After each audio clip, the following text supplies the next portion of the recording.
ఈ ఉదయమున నీవు ఎవ్వరినీ కలుసుకొనక ముందు ప్రభువును కలుసుకో. నీవు ఎవ్వరినీ చూడకముందు ప్రభువును చూడు. నీవు ఎవ్వరితో మాట్లాడకముందు ప్రభువుతో మాట్లాడు. నీవు దేనిని వెదకకముందు ఆయన రాజ్యమును, నీతిని వెదకు.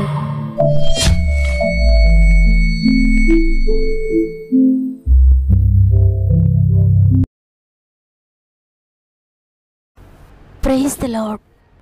ఈ ఉదయకాలమున గాడ్ ఫస్ట్ అనే వాగ్దాన కార్యక్రమానికి మరి ఒకసారి మిమ్మల్ని మీ కుటుంబాలందరినీ కూడా ప్రేమతో ఆహ్వానిస్తూ ప్రభువైన యేసుక్రీస్తు నామములో నా యొక్క హృదయపూర్వకమైన శుభములు మీ అందరికీ తెలియజేస్తూ ఉన్నాను.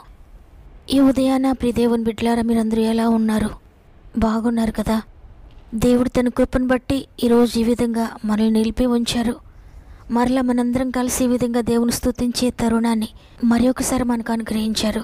అందును బట్టి దేవునికి కృతజ్ఞతాస్తుతులు చెల్లిస్తూ ఉన్నాను.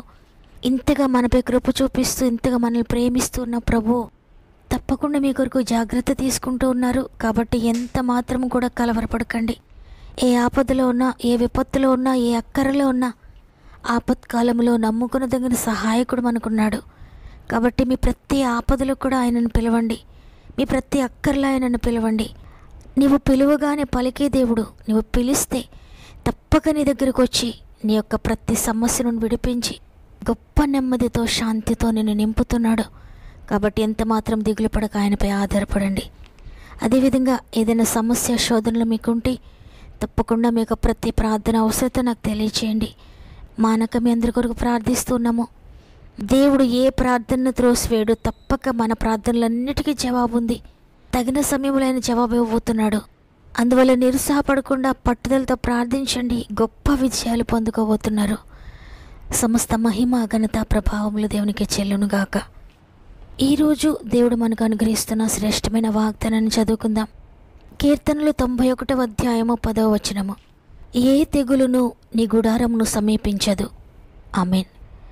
ఈరోజు ఈ వాగ్దానాన్ని వింటున్న ప్రియ దేవుని బిడ్డలారా, దేవుడు ఒక శక్తి కలిగిన మాటతో మనల్ని బలపరుస్తున్నారు. ఈరోజు ఏ తెగులు కూడా మీ గుడారంను సమీపించదు అని.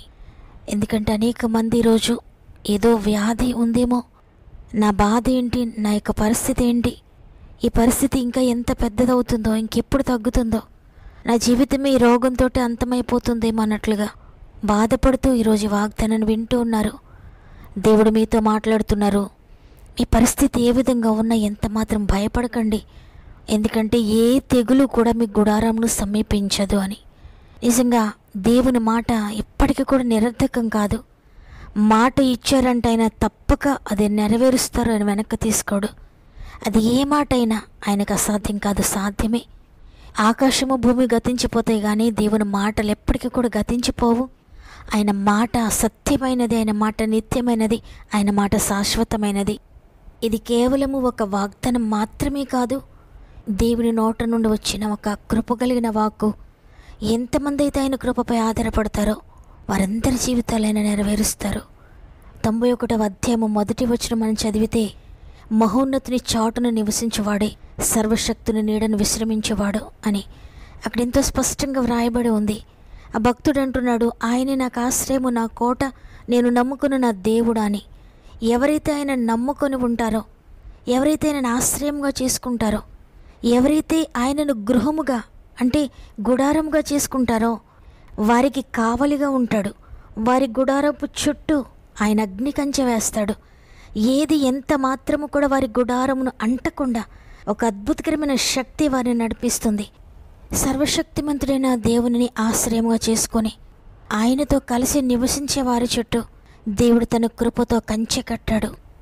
ఆ కంచె లోపల దాగుకున్నవారు, ఆయన కృపలో దాగుకున్నవారు ఒకవేళ చీకటిలో నడుస్తూ ఉన్నా, తుఫానులు వారిపై ఎగిసిపడుతూ ఉన్నా, ఆత్మను కలవరపరిచే బలహీనతల వారిని చుట్టుముట్టిన, ఒంటరిగా వారు వెళ్తూ ఉన్నా కూడా వారు ఒంటరి కాదు.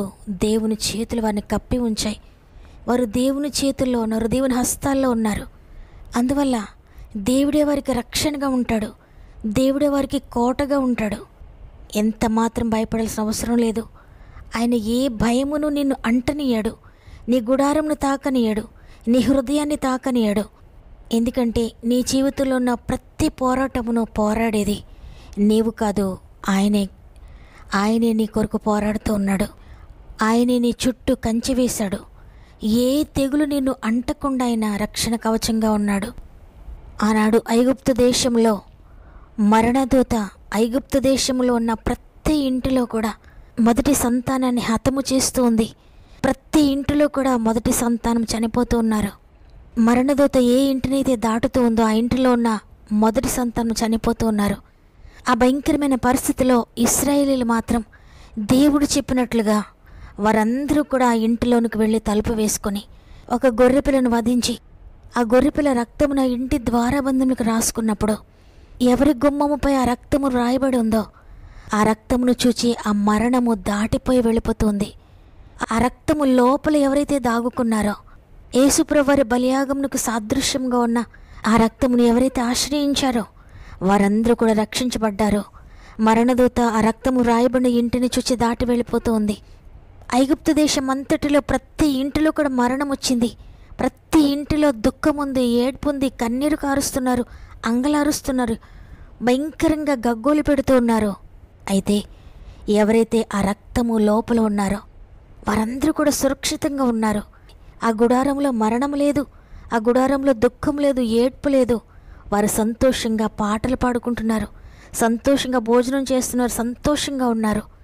ఎందుకంటే వారు మహోన్నతుడైన దేవునిని ఆశ్రయంగా చేసుకున్నారు, ఆయనలో దాగుకున్నారు. అందువల్ల వారి జీవితంలో మరణం సంభవించలేదు, దుఃఖం సంభవించలేదు. నిజమే ప్రియ దేవుని బిడ్డలారా, ఈరోజు దేవుడు అదే నీకు తెలియజేస్తున్నారు.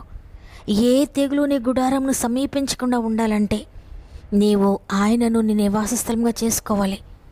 ఆయనలో నువ్వు దాగుకోవాలి, ఆయన కృపలో నువ్వు దాగుకోవాలి. ఎప్పుడైతే నువ్వు ఆయన కృపపై ఆధారపడి ఆయనలో దాక్కుంటావో ఇక దేనికి భయపడక్కర్లేదు. ఏ తెగులు నీ గుడారంను సమీపించదు, ఏ దుఃఖము నీ గుడారంను సమీపించదు, ఏ వేదన నీ గుడారంను సమీపించదు. మహోన్నతుడైన దేవుడే నీ చుట్టూ అగ్ని కంచెగా ఉంటాడు. ఆయన చేతులు నిన్ను కప్పి ఉంచుతాయి, ఆయన చేతులు నీ గుడారమును కప్పి ఉంచుతాయి. కాబట్టి నువ్వు భయపడక్కర్లేదు. యోబు జీవితంలో కూడా అదే జరిగింది. యోబు గురించి సాతాను దేవునితో మాట్లాడుతూ ఉన్నాడు. యోబు చుట్టూ నువ్వు కంచె వేసావు కదా, ఇక ఏమి చేయగలను నేను, ఇక నేను ఏమి చేయగలను, ఏ రోగాన్ని పంపించగలను, నేను ఏ విధంగా బాధించగలను, నేను యోబును ముట్టలేను, యోబు గుడారాన్ని ముట్టలేను అంటున్నాడు. ఎందుకు యోబు చుట్టూ దేవుడు కంచె వేశాడంటే యోబు నీతిమంతుడిగా ఉన్నాడు, యోబు దేవుని మార్గంలో నడుస్తున్నాడు, యోబు యథార్థవర్తనుడుగా ఉన్నాడు, దేవుని కొరకు నమ్మకంగా జీవిస్తున్న వ్యక్తి. లేవగానే దేవునిపై ఆధారపడి తన జీవితాన్ని ప్రారంభించేవాడు. తన బిడ్డలు ఒకవేళ ఏదైనా పాపం చేసుంటారేమని తన బిడ్డల కొరకు ప్రతిరోజు బలియాగా నర్పించేవాడు, క్షమాపణ కోరుకునేవాడు దేవుణ్ణి. అందుకే దేవుని కృప యోబును దాటిపోలేదు. యోబు చుట్టూ అగ్ని కంచెగా దేవుని కృప ఉంది. ఆ కంచె లోపల ఉన్నాడు కాబట్టి సాతాను నేను యోబును ముట్టలేనన్నాడు.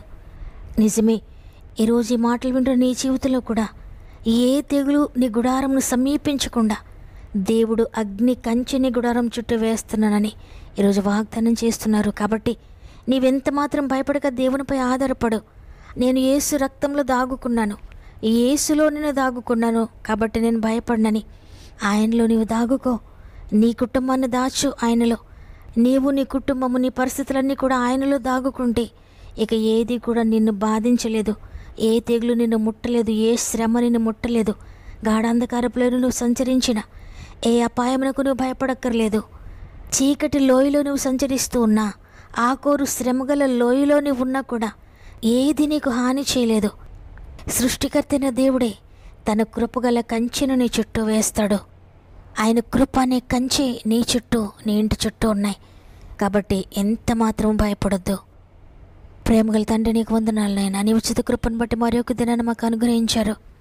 ఈరోజు మేము సజీవులుగా ఉన్నామంటే కేవలం నీ కృపే తండ్రి. మా బలము కాదు, మా శక్తి కాదు, మా యొక్క ప్రయత్నం కాదు. నీ కృపను బట్టి నేను బ్రతికి ఉన్నామయ్యా. నీ వాక్యం వినగలుగుతున్నాం, ఈరోజు నేను స్తుతించగలుగుతున్నాం తండ్రి. ఈరోజు నీ అద్భుతకరమైన వాగ్దానాన్ని మాకు అనుగ్రహించారు. ఏ తెగులు నీ గుడారంను సమీపించదు, నేను నీకు తోడుగా ఉన్నానని తండ్రి నీ అగ్ని కంచె మా చుట్టూ వేసినందుకు వందనాలు. అవునయ్యా, మేము ఒక్కరం జీవించటం లేదు తండ్రి. అవును తండ్రి, నీలో జీవిస్తున్నామయ్యా, నీ కృపలో దాగుకున్నాము. మహోన్నతిని చాటున మేము నివసిస్తూ ఉన్నాము. ఇక మేము భయపడం తండ్రి దేనికి.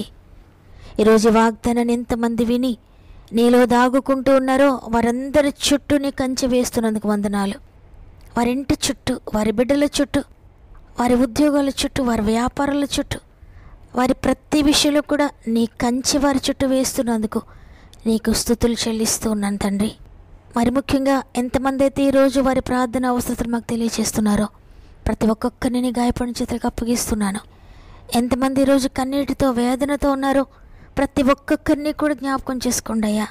వారి వేదనకు కారణమైన ప్రతి విధమైన సమస్య నుండి విడిపించండి. వారి కన్నీటికి కారణమైన ప్రతి సమస్య నుండి విడిపించి అద్భుతకరమైన నెమ్మదితో మీరు నింపండి అయ్యా.